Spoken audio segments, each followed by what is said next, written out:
सत्य भाग 1 हास्यને વિકથા કરતા મુનિજીઓ તિંદુ કુસુર નાભિ ભાવે इंद्र पूज्य बनता मुनिनु जीवन सौने शर्मावे धन्य ते।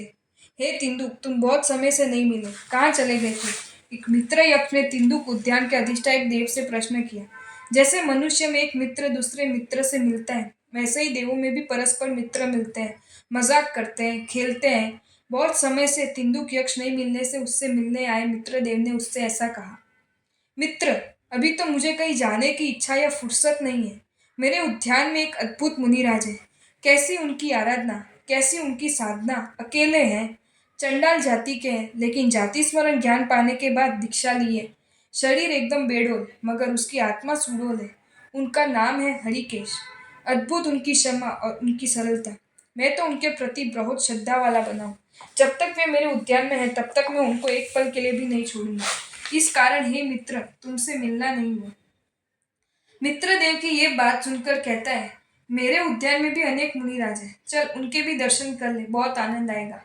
मित्रदेव के आग्रह से तिंदुक यक्ष उसके साथ उस उद्यान में पहुंचा। वहां उसने अनेक मुनिराज देखे, लेकिन वह उनको देखकर खीन बन गए, क्योंकि उनमें कोई मुनिराज एक दूसरे से मजाक कर रहे थे, हंस रहे थे, कोई साधु परस्पर भी कथा कर रहे थे, कोई गप लड़ा रहे थे। आत्मरमणता के बिना उन सब प्रवृत्तियों को देखकर तिंदुक यक्ष दुखी हुआ। उसने तो हरिकेश मुनि की आत्मरमणता देखी थी। कभी भी उसने उनको हंसी मजाक भी कथा गप्पे लगाते देखा नहीं था। इसी कारण ऐसा दृश्य देखने से तिंदुक यक्ष को दुख हुआ। उसने स्पष्टता से अपने मित्र से कहा, मित्र, मुझे क्षमा करना। जिन साधुओं में आत्मरमणता के अलावा ऐसी तुच्छ विषय में रस हो, उनको वंदन मैं नहीं कर सकता। वैसे तुमने मुझ पर अपार उपकार किया है, क्योंकि अब तक तो मुझे मेरे आराध्य मुनि पर अगाध बहुमान था, भाव था, लेकिन इन मुनिराजों को देखकर वो बहुमान भाव अनेक गुना बढ़ गए। तेरा बहुत बहुत आभार। तिंदुक वापस अपने उद्यान में आकर हरिकेश मुनि की यथा उचित प्रकार की भक्ति करने लगा। उत्तराध्याय में लिखी गई इस कथा को पढ़कर आश्चर्य होता है ना।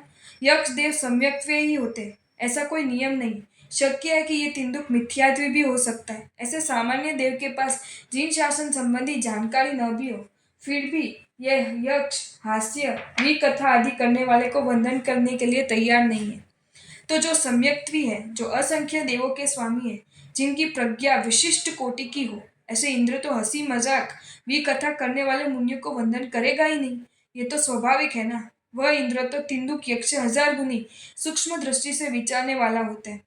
जो मुनि हास्यादि करते हैं उसको वंदन नहीं करेगा, लेकिन जो मुनि हास्यादि न भी करते हो, उत्तम आचार भी पालते हो, उनको भी इंद्र ऐसे ही वंदन नहीं करेगा। वह तो उन मुनियों की अंतर परिणति का अवलोकन करेगा। उसको लगेगा कि अंतर परिणति विशिष्ट है तो वंदन करेगा। षोडशक प्रकरण में लिखा है कि मध्यम बुद्धि विचार्यति वृत्तम। मध्यम बुद्धि वाले आचार पालन देखकर साधु को वंदनीय मानते, जबकि आगम तत्वम तु बुद्ध परीक्षते सर्व यत्नेन। पंडित पुरुष सर्व यत्न से आगम तत्व की परीक्षा करते, अर्थात शुद्ध शुभ अध्यवसाय की विचारणा करते। अगर उसमें गड़बड़ लगे तो पंडित पुरुष परिणति रहित आचार संपन्न साधु को भी वंदनीय नहीं मानते। इंद्र तो बुद्ध पुरुष है। महाउपाध्याय जी ने 150 गाथा के स्तवन में कहा है कि नर थकी सूर अधिका विवेकी जनाए। मनुष्यों से देव अधिक विवेकी है, तो वे असंख्य देवों के मालिक इंद्र तो सर्वोत्तम विवेक संपन्न होंगे ही ना। अब सोचो कि इसे ऐसे इंद्र जिन मुनि को वंदन करते होंगे, जिन मुनियों के चरणों में गिरते होंगे, उन मुनियों का जीवन कैसा उत्तम होगा। उन मुनिराजों की परिणति कितनी शुद्ध होगी। उनकी सरलता, गुणानुरागिता, स्वदोष पश्चाताप, निस्पृहता, निर्मल ब्रह्मचर्य, अप्रमत्तता इत्यादि उनकी गुण समृद्धि कितनी होगी। उनको देखकर हमें तो शर्मसार होना ही पड़ेगा ना। उपदेश माला में कहा है कि सव्वो गुणेहीन गणो गुणा ही अस्य जह लोग विरस्य संबंत म उड वियडो सहस्र नयनो सये मी। सभी लोग गुणों से महान गणनीय बनते हैं। देखो, गुण समुद्र ऐसा इंद्र महावीर स्वामी को वंदन करने के लिए हमेशा आते हैं। मात्र साधु वेशधारी बाल बुद्धि वालों के वंदनीय बनेंगे। बाह्याचार संपन्न मुनि मध्यम बुद्धि वालों को वंदनीय बनेंगे। लेकिन सभी पुरुषों के वंदनीय तो वही बनेगा जो परिणति सम्राट होगा, जो गुण समृद्धि के मालिक होंगे, जो मन शुद्धि के स्वामी होंगे। उन मुनियों को बाह्य जीवन शारीरिक शक्ति के प्रमाण से कम ज्यादा हो, लेकिन उन मुनियों के अंतर जीवन की कल्पना करने की शक्ति छदस ऐसे हमारे पास तो नहीं है। સમજુ શ્રાવક અનર્થદંડના પાપ કદી નવી કરતો, पंचमहावृत्ति हास्य विकथा फोगड़ सिद्धने कर तो धन्य थे। आजीविका चलाने के लिए भोग सुख भोगने इत्यादि किसी काम के लिए हिंसादि प्राक श्रावक करता है वह अर्थदंड कहलाता है। व्यापार करना, रसोई बनाना, वाहन का उपयोग करना, ये सब उसके संसारी कार्य के लिए किया जाता आरंभ समारंभ है। ये सब अर्थदंड है। लेकिन जो पाप बिन जरूरत किया जाए उससे विशेष कोई प्रयोजन सिद्ध न होता, वह सब अनर्थ दंड कहलाते हैं।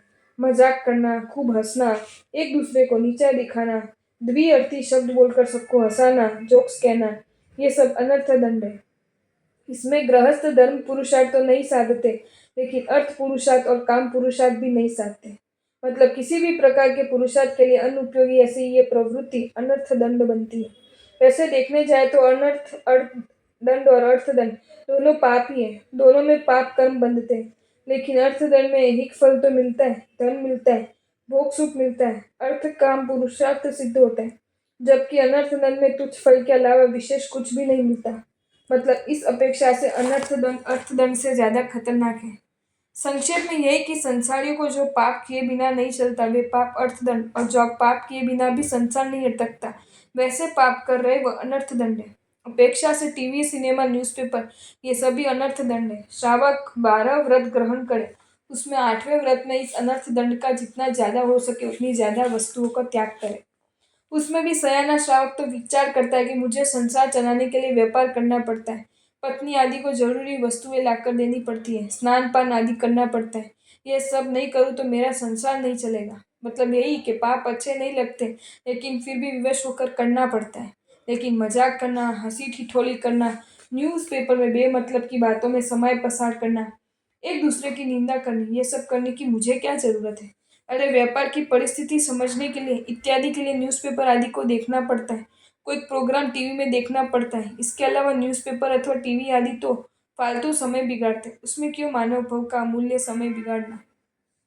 मैं तो प्रतिज्ञा ले लेता हूँ कि हंसी मजाक निंदा में कभी नहीं करूंगा। सामान्य मुस्कुराने के अलावा मैं जोर से नहीं हंसूंगा और नहीं हंसवाऊंगा। जोक्स, द्विअर्थी शब्दों वगैरह में समय बर्बाद नहीं करूंगा। व्यापार आदि के लिए आवश्यक समाचारों को जानने के अलावा न्यूज़पेपर नहीं पढ़ूंगा। दीक्षा नहीं ले सकता, यहाँ अर्थदंड के पापों का त्याग नहीं कर सकता। लेकिन एकदम व्यर्थ के अनर्थदंड का सेवन मैं क्यों करूं। एक समझदार श्रावक की भावना ऐसी होती है। और वास्तव में भवभीरु संयम रागी मोक्ष रागी श्रावक अपने जीवन में जो है संयम खाली हो उस समय में धर्म आराधना, जिन पूजा, सामायिक प्रतिक्रमण, शास्त्र वांचन, शास्त्र श्रवण, गुरु भक्ति इत्यादि शुद्ध कार्यों में पूरा करता है। अर्थदंड से संसार चलाता है, लेकिन खाली समय में धर्म आराधना द्वारा अनर्थदंड की मारक शक्ति को घटाकर अपना परलोक सुधारता है। ऐसे श्रावक को अर्थदंड के पाप दूर गति में ले जाने वाले नहीं बनते। हिम्मत भाई बेड़ावाला, प्रभुदास, बेचरदास पारेख आदि श्रावकों के जीवन देखो तो ऐसे श्रावक रूप का दर्शन होगा। अब अपनी बात पर आते हैं। हम लोग तो संयमी है ना, श्रावकों से भी बहुत बड़े हैं ना।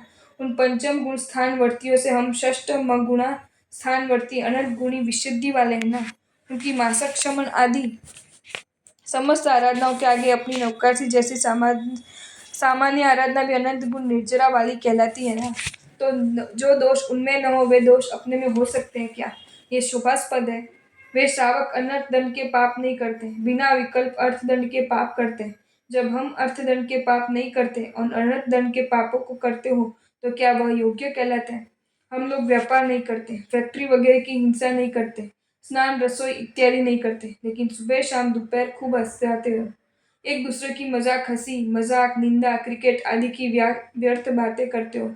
न्यूज़पेपर में स्कोर देखना, प्रतिदिन 15-30 मिनट न्यूज़पेपर मैगजीन पढ़ते हो। नए नए जोक्स कहकर साधुओं को हंसाते हो। द्विअर्थी शब्दों का उच्चारण, कटाक्ष भरे वचन, इस प्रकार दिन के 2-3 घंटे इन सबके पीछे बर्बाद करते हो। तो ये अपने लिए कितनी शर्म की बातें हैं। समझदार श्रावक से अनंत गुण विशुद्धि के मालिक ऐसे संयमी के ऐसे अनर्थ दंड के पाप करेंगे। कभी तो ऐसा लगता है कि श्रावकों पर तो घर चलाने की, धन कमाने की, जीवन जरूरतों वाली सामग्री को लाने की इत्यादि अनेक जवाबदारी है। कदाचित इन सबकी चिंता भी उनके गंभीर बनाती हो सकती है, लेकिन अपने सिर पर मानो कोई जवाबदारी ही नहीं।